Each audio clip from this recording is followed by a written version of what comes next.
કુલદીપ, આમ તો આચાર સંહિતાને લઈને જે નિયમો છે તે પ્રમાણે કોઈ પણ પ્રકારની વોટ અપીલ કરવી પણ એ નિયમોનો ભંગ છે, પરંતુ આ કંકોત્રીમાં જે મેસેજ આપવામાં આવ્યો છે, જે અપીલ કરવામાં આવી છે, તેને કઈ રીતે જોઈ શકાય?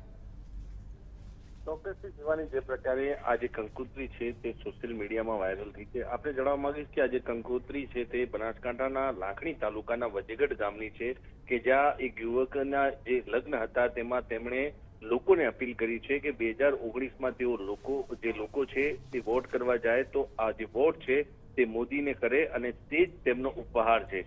એટલે કહી શકાય કે એક તરફ આદર્શ આચાર સંહિતાનો અમલ થઈ રહ્યો છે અને તે સમય દરમિયાન આ પ્રકારે જાહેરમાં લોકોને વોટ અપીલ કરવાની જે બાબત સામે આવી છે તેને લઈને અનેક પ્રશ્નો ઉભા થયા છે. ખાસ કરીને અત્યારે તો આ જે કંકોત્રી છે તે સોશિયલ મીડિયામાં વાયરલ થઈ છે.